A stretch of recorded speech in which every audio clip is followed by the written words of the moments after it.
ChatGPT is scary good. We are not far from dangerously strong AI.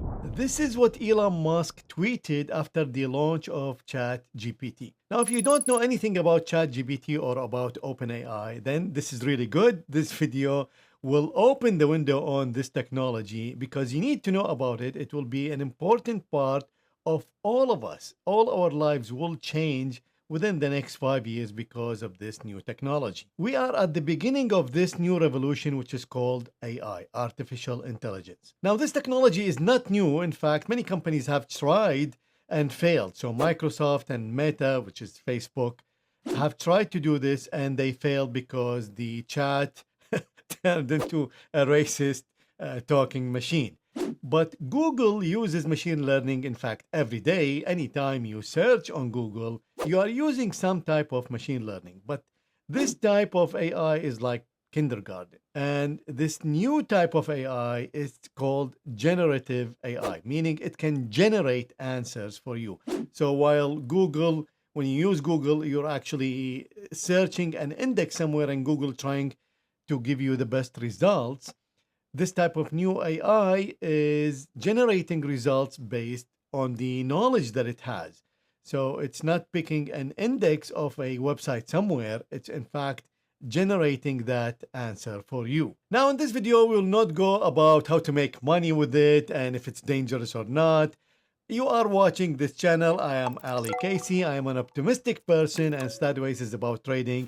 So we will confine our talk about ChatGPT in this lane. So it's going to be about trading, how we can use this tool to our advantage, and it's not going to be about doom and gloom. Okay, let's start from the beginning. ChatGPT is owned by a company called OpenAI. This company was formed in 2015 by Elon Musk and Sam Altman and many others. They are basically all venture capitalists, meaning they funded this company to build an AI. The money deployed, it's pocket change, it's $1 billion.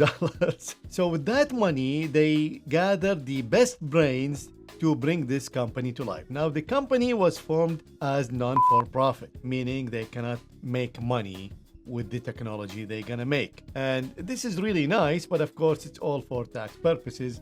I think, I mean, I'm not an expert.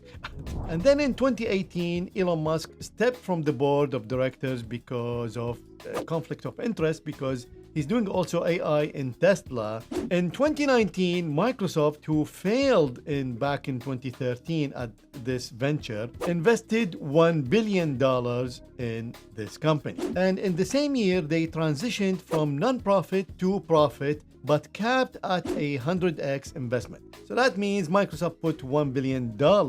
This company will try to make money up to $100 billion so it can return 100x on the investment. I would love to get 100x on my investment. Then in 2020, the first product out of this firm comes out, which is GPT-3.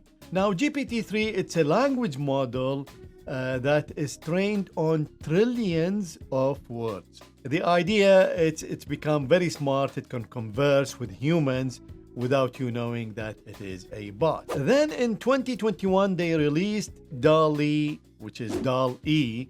It's an AI that can generate art. So you type text in the engine and it will generate art based on this text. Now it's really smart. It's really good. I mean, people are doing wonderful things in it. And I designed my own supermodel using that, and here are some samples. Let's hope my wife doesn't see this. Then in December last year, 2022, they released ChatGPT. And they were the fastest company in the history of the world to acquire 1 million customers. They did it in 5 days. Of course, it's free. Still, it is the fastest way to do it. And since then, the service been crashing all the time. Because there is so much demand on the services of this AI, because you can do many things with it. Of course, we are focusing on trading here, but you can ask it to do anything you want. It's basically had the knowledge of the internet. Now, what do I mean by that? So here are the questions I asked the AI. Oh, and by the way, currently the company is valued at 30 billion. So it already went from 1 to 2 to 30 within 30 days of launch. So I expect they're gonna get this 100x within the next 3 months. Okay, so the first question is how much data it had to train. And basically it says it's not specified, however, it's in the order of terabytes, and it continued to be updated periodically as more data is acquired. And what is the latest data you had to access to? It had access till end of 2021.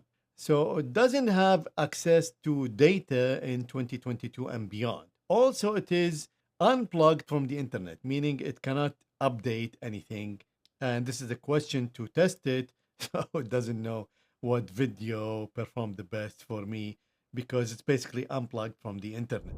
Okay, so you might say, well, so what? I mean, it can answer some questions, it can paint some pictures, and basically it's smarter than Google. But look at what the founder says. It's interesting how many people either puts it as this is AGI, meaning artificial general intelligence, or this approach can't really go that much further. Basically, they are either saying this is very good or it will never be this good. But look at what he's saying. He's saying trust the exponential, flat looking backwards, vertical looking forwards. So this is what he means. Look at the red line. The red line shows a linear progression upwards. Every year it increments a little bit. Let's say this is the iPhone currently. Every year there is no revolution. The camera gets a little bit better, the CPU gets a little bit better, the screen gets a little bit better, and so on and so forth. And then look at the blue line. This is a kind of 45-degree angling up. But what Sam Altman's talking about is the green line. This is the exponential line, where every year we get very small incremental up. So let's assume we are somewhere here. We are still in the beginning of this revolution. Let's say we are between 3 and 4. But within 2 to 3 years, we'll be somewhere here. And then we will be more than doubling every year. And that's when it's going to be really life-changing. So when that happens, this will change our life in all aspects. Now, for us traders, this will definitely change the way we are trading. Imagine, let's say, SQX. Okay, so SQX, which is a data mining package that you can use it to build strategies and then take them through robustness testing and then deploy them to the market. So this is using your computer resources. So imagine your computer resources times, I don't know, 1 billion X. So it's very exciting. Only time will tell.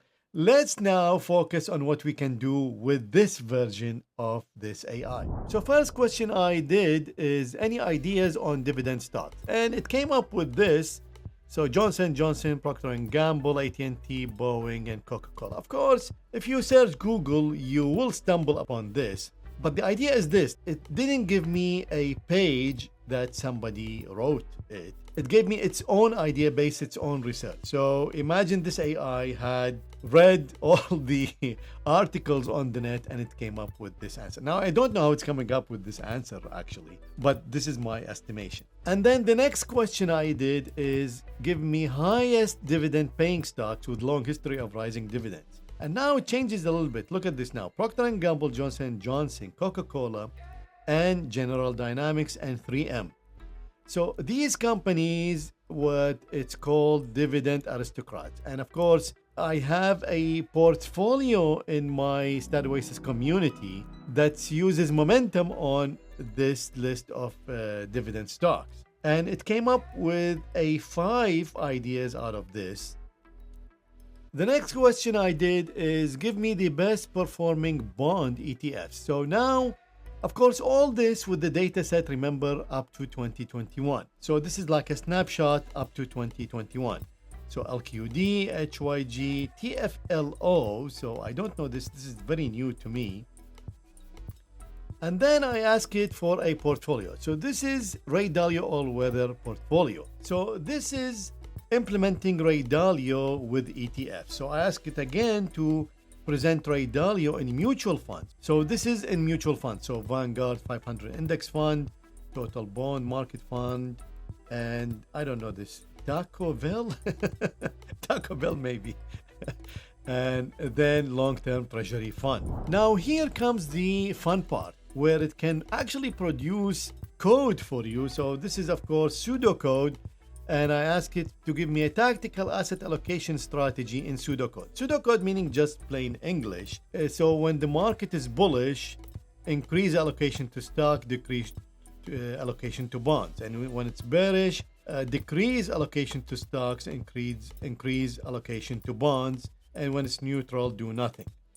And then I ask it for a more advanced tactical asset allocation, and it gave me this code. Now imagine all these queries, the AI now it's learning from them. So right now I said, look, give me the best ETF portfolio for Ray Dalio. Now I'm saying, well, I don't want this, change this, and it's learning from me. So imagine now it's learning from 5 million people. So it's getting smarter day by day. And that's, of course, gonna contribute to the exponential curve. It's not only the hardware and the software. Now the knowledge is gonna gain from us humans interacting with the interface. Okay, so it's a good opportunity now that it's on. Let me try something. So let's say best tactical asset allocation strategy in Python. So there is no one best tactical. This is really good answer, meaning there is no one good strategy. However, there are several, and this is momentum-based tactical asset allocation. And now it's writing the code in Python. This is just amazing. Also, you can tell it things like, for example, program hull moving average in, let's say, Java.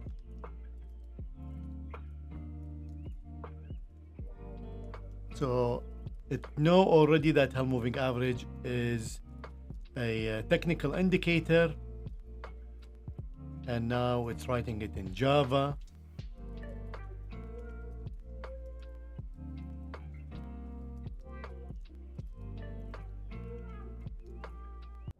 Now it knows to program in many languages. In fact, I did also Pine script, which you can import into TradingView.